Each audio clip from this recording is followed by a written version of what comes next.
Hey guys, welcome back to the session. आज हम बात करने वाले हैं ऑर्गेनिक फार्मिंग के बारे में, आर्गुमेंट राइटिंग के ऊपर। ठीक है, तो जो हमारी ऑर्गेनिक फार्मिंग है, क्या वो कन्वेंशनल फार्मिंग से जो है वो अच्छी है या बुरी है, इसके बारे में हम आर्गुमेंट राइटिंग करने वाले हैं। तो कुछ हमारे जो पॉइंट होंगे वो इसके फेवर में होंगे और कुछ ऐसे भी पॉइंट होंगे जो इसके अगेंस्ट में होंगे। तो आई होप कि आपको वीडियो अच्छा लगेगा, बट वीडियो को पूरा वॉच जरूर करें। उसके बाद आपको जैसा लगता है आप कमेंट बॉक्स में लिख करके हमें बता सकते हैं। वीडियो को करते हैं स्टार्ट। बेसिकली क्या है हमारा introduction.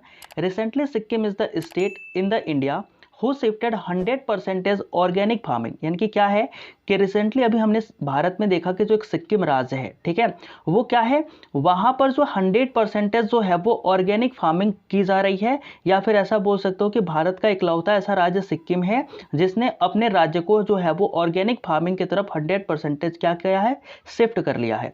And organic farming is the one of the great reason in Sri Lanka where we saw the economic crisis. ठीक है, तो अभी हमने श्रीलंका में क्या देखा था, इकोनॉमिक क्राइसिस देखा था। तो उसमें से अगर सबसे बड़ा कोई रीजन है तो एक प्रमुख रीजन ये भी आता है कि जो श्रीलंका ने ऑर्गेनिक फार्मिंग जो है वो कंप्लीट कर दिया था। मतलब उन्होंने कहा था कि हम कंप्लीटली मूव कर रहे हैं कन्वेंशनल फार्मिंग से ऑर्गेनिक फार्मिंग की तरफ। तो ये एक बड़ा रीजन था जिसके चलते हमने क्या देखा, श्रीलंका में इकोनॉमिक क्राइसिस जो है वो देखा था। तो अब हमारे फेवर्स में कौन कौन से पॉइंट होंगे उनको जरा देखते हैं। तो सबसे पहला पॉइंट ये होता है कि less soil waters and air pollution. यानी कि क्या होता है कि हमारे जो सॉइल हो गए, वाटर हो गए और जो एयर पोल्यूशन हो गए, वे हमारे ऑर्गेनिक फार्मिंग के थ्रू जो होते हैं वे कम पोल्यूटेड होते हैं। तो कैसे होते हैं उनको भी देखते हैं। Organic farming help in a health of soil, water and air because of no uses of harmful chemical fertilizers. यानी कि क्या है कि जो हमारे ऑर्गेनिक फार्मिंग से वे हमारे सोयल, वाटर और जो हमारे एयर हैं उनके हेल्थ में जो है वो उनकी सहायता करती हैं, उनके हेल्थ में जो है वो हेल्प करती हैं। क्योंकि हम क्या करते हैं, जो हमारी ऑर्गेनिक फार्मिंग होती है उनमें किसी भी प्रकार की कोई भी हार्मफुल केमिकल फर्टिलाइजर जो है उसका इस्तेमाल नहीं करते। ठीक है, यानी कि जो हमारे रासायनिक उर्वरक होते हैं जो हार्मफुल होते हैं उनका हम इस्तेमाल नहीं करते। दूसरा हमारा पॉइंट क्या बनता है जो इसके फेवर में है, वो ये बनता है कि produce national nutritional poison free and tasty food. यानी कि क्या होता है कि इसके थ्रू हम अपने न्यूट्रिशनल, मतलब कि बोल सकते हो कि जो न्यूट्रिशन से भरा हुआ हमारा खाद्य पदार्थ है वो हम इससे प्रोड्यूस कर सकते हैं। पॉइजन फ्री हमारे जो फूड होते हैं उन्हें हम प्रोड्यूस कर सकते हैं और टेस्टी फूड भी जो है हम यहाँ से प्रोड्यूस कर सकते हैं। तो ये जो है ऑर्गेनिक फार्मिंग बेसिकली इसमें भी हेल्प करता है। कैसे करता है तो इसको भी देखते हैं। Organic food content sufficient amount of vitamin and minerals along with other nutrients. अब क्या होते हैं कि जो भी हमारे ऑर्गेनिक फूड होते हैं उनमें सफिशिएंट यानी कि प्रचुर मात्रा में, ठीक है, प्रचुर मात्रा में क्या होते हैं कि जो विटामिन होते हैं वे पाए जाते हैं और उनमें उनके साथ साथ जो है वो मिनरल्स और न्यूट्रिएंट्स भी काफ़ी ज़्यादा पाए जाते हैं।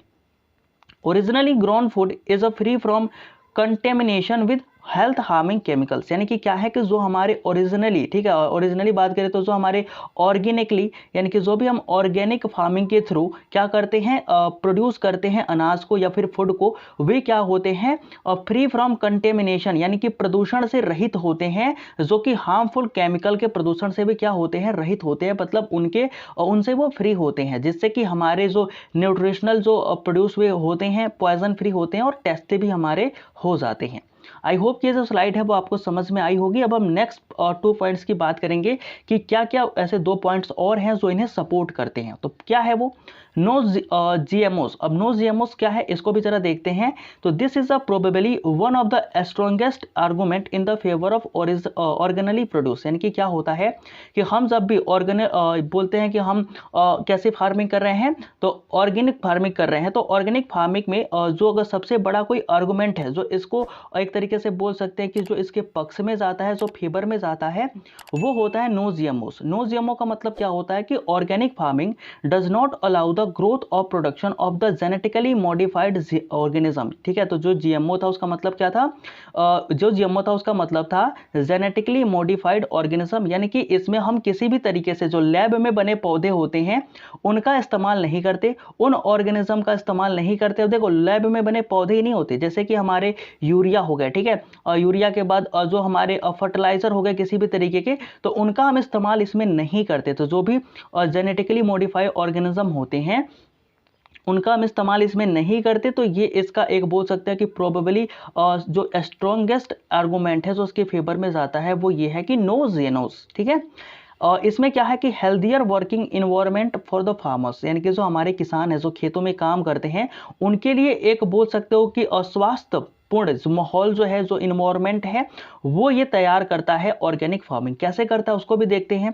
तो farm workers and the local communities are not expose to toxic synthetic agriculture chemicals, यानी कि क्या होते हैं कि जो हमारे किसान है, ठीक है, वो अगर मान लो क्या यूज करते हैं, कोई केमिकल्स यूज करते हैं, कोई फर्टिलाइजर यूज करते हैं, तो इससे क्या होगा, those who come into contact with the pesticide have higher risk to neurological disease, मतलब उनको क्या हो सकती है, कोई न्यूरोलॉजिकल डिसीज उनको हो सकती है अगर वो इसके कनेक्ट में आते हैं, कंटेक्ट में इसके आते हैं। यानी कि जो भी फार्मर जो है वो क्या यूज कर रहे हैं, बोल सकते हो कि जो एक तरीके से केमिकल यूज कर रहे हैं या केमिकल फर्टिलाइजर यूज कर रहे हैं जो कि टॉक्सिक है। तो अगर कोई भी जो किसान है या फिर कोई अदर व्यक्ति भी जो है वो क्या आता है, उनके कंटेक्ट में आता है, उनके संपर्क में आता है, तो उसको न्यूरोलॉजिकल डिसीज जो है वो हो सकती है। तो ये बेसिकली क्या होता है, अगर ये सारी चीज़ें जो है अगर हम दूर करना चाहते हैं तो हम ऑर्गेनिक फार्मिंग को जो है वो अगर करते हैं तो इसमें ये चीज़ें जो है वो देखने को नहीं मिलती। तो बेसिकली ये हमारा एक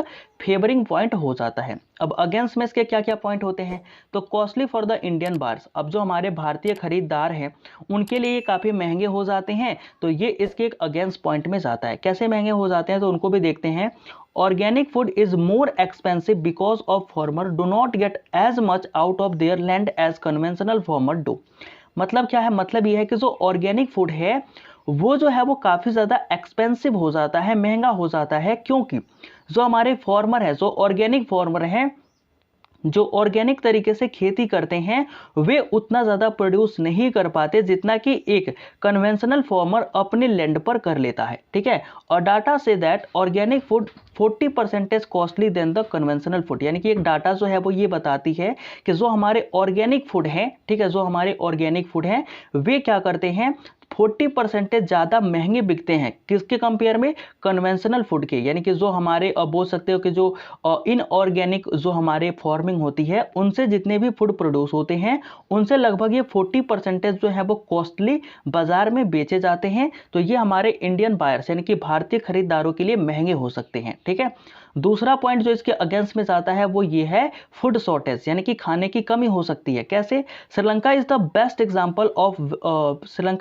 example where we recently seen national emergency, it is one reason in shortage of food. मतलब क्या है कि अभी हमने हाल में ही देखा था कि श्रीलंका में जो है वो इकोनॉमिक क्राइसिस जो है वो आया था। ठीक है, उसके वजह से वहां पर नेशनल इमरजेंसी भी लगाई गई थी। तो इसका अगर एक बड़ा एग्जाम्पल देखा जाए, एक बड़ा बोल सकते एग्जाम्पल है फूड शॉर्टेज का, तो वो हमें श्रीलंका अभी हाल में ही देखने को मिल जाएगा। वो क्यों, तो वो इसलिए हुआ because it's one reason is shortage of food because of adoption of the organic farming completely. मतलब क्या हुआ, श्रीलंकन गवर्नमेंट ने कहा था कि अब जो है हम ऑर्गेनिक फार्मिंग की तरफ टोटली जो है वो मूव करेंगे। तो इन्होंने जो है वो टोटली अपने आप को ऑर्गेनिक फार्मिंग की तरफ जो है वो मूव कर लिया, जिससे हुआ क्या कि वहाँ जो है वो शॉर्टेज ऑफ फूड यानी कि फूड शॉर्टेज हमें देखने को मिली, जिसके वजह से वहाँ पर नेशनल इमरजेंसी लगाई गई, इकोनॉमिक क्राइसिस भी आया। तो ये सारी चीज़ें जो है वो हमें श्रीलंका से समझ आती है कि जो हमें क्या हो सकता है, ऑर्गेनिक फार्मिंग को एडॉप्ट करने के बाद फूड शॉर्टेज यानी कि खाने की कमी भी हो सकती है। ठीक है, नेक्स्ट क्या है हमारा, नेक्स्ट है हमारा फार्मर रेवेन्यू। ठीक है, जो हमारा नेक्स्ट अगेंस्ट पॉइंट होता है वो ये है कि फार्मर्स की जो रेवेन्यू है वो कैसे इंपैक्ट हो सकती है, उसको हम देखते हैं। और organic farmer work hard to produce food but in the market, लेकिन अगर हम बात करें ऑर्गेनिक फार्मर्स जो हमारे होते हैं वो काफ़ी ज़्यादा मेहनत करके अपने खेती को करते हैं और जो फूड है उसको प्रोड्यूस करते हैं। लेकिन जब हम मार्केट में जाते हैं और मार्केट की बात करते हैं तो conventional farmer sales his goods in low prices because he produce more in less hard work, so revenue of the organic farmer is less. मतलब क्या है, मतलब यह कि लेकिन जब हम बाजार में लेकर के जाते हैं अपने फूड को, तो वहां पे क्या होता है कि जो कन्वेंशनल फार्मर्स होते हैं यानी कि जो ऑर्गेनिक तरीके से अपनी खेती को नहीं करते, उनके जो सामान होते हैं वो काफ़ी ज़्यादा सस्ते मिलते हैं। तो इसके कारण क्या होता है कि अब वो सामान सस्ते क्यों बेचते हैं, क्योंकि उन्होंने जो है वो प्रोड्यूस ज़्यादा कर लिया था कम मेहनत करके। और अभी हमने पढ़ा था कि जो हमारे ऑर्गेनिक फार्मर हैं वो क्या करते हैं, वेरी वेरी हार्ड वर्क करते हैं और प्रोड्यूस करते हैं काफ़ी कम। तो जो हमारे बोल सकते हैं कन्वेंशनल फार्मर है वो काफ़ी कम मेहनत में ही ज़्यादा फसल को जो है उन्होंने पैदा कर लिया, जिसके कारण वो लो प्राइजेस में अपने सामान को बेचते हैं और जिसके कारण जो रेवेन्यू जनरेट होता है वो किनके पास चला जाता है, कन्वेंशनल फार्मर के पास चला जाता है। और जो हमारे ऑर्गेनिक फार्मर होते हैं उनके पास रेवेन्यू अच्छा खासा जनरेट नहीं हो पाता। ठीक है, अब जो हमारा फोर्थ इसके अगेंस्ट में पॉइंट होता है वो ये है कि अनअवेलेबिलिटी ऑफ द न्यूट्रिशन, यानी कि जो हमारे लिए न्यूट्रिशन चाहिए, किसके लिए, ऑर्गेनिक फार्मिंग के लिए जो हमें न्यूट्रिशन चाहिए वो उतने ज़्यादा अवेलेबल नहीं है, वो हर जगह जो है वो अवेलेबल नहीं है। तो इसके बारे में हम क्या बोल सकते हैं, तो for the organic farming farmer need to organic nutrition but farmer is not sure about is availability. अब क्या है, बेसिकली अगर हम बात करें तो जो हमारे ऑर्गेनिक फार्मर्स हैं, ठीक है, जो हमारे ऑर्गेनिक फार्मिंग करते हैं जो हमारे फार्मर्स, उन्हें क्या होता है कि ऑर्गेनिक न्यूट्रिशन हर जगह नहीं मिल पाता, जिसके कारण वे क्या है अपने जो फार्मिंग है उसको नहीं कर पाते। ठीक है, तो उन्हें क्या होना चाहिए कि अबेंडेंस मात्रा में, क्या पता, देखो इसको मैंने पूरा पढ़ लेता हूं पहले।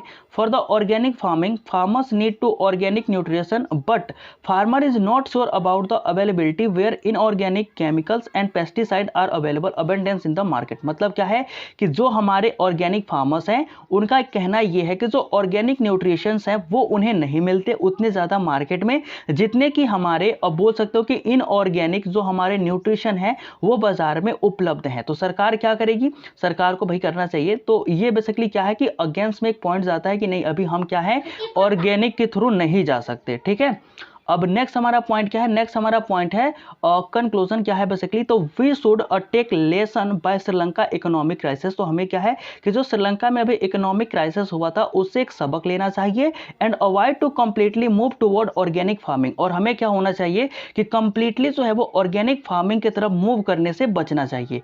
We should try to shift on organic farming gradually, हमें धीरे धीरे जो है वो ऑर्गेनिक फार्मिंग की तरफ बढ़ना चाहिए। Government should create awareness among the people of country, यानी कि जो भारत सरकार है या फिर जो भी सरकार है वो अपने देश के लोगों के बीच में क्या करे, पहले इसके बारे में जो है वो अवेयरनेस फैलाए, फिर धीरे धीरे हम कहां की तरफ मूव कर जाएंगे, हम मूव कर जाएंगे अपने ऑर्गेनिक फार्मिंग की तरफ। तो आई होप कि आपको सेशन है वो अच्छा लगा होगा। तो if you like the session please do like and do share with your friend and do subscribe our channel also. Thank you for attending the session guys, join our Telegram defence student community. तो मिलते हैं next video में। I hope कि आपको video पसंद आई होगी, तो like कर दे और दोस्तों के पास शेयर भी जरूर करें। तो मिलते हैं नेक्स्ट वीडियो में, तब तक के लिए जय हिंद।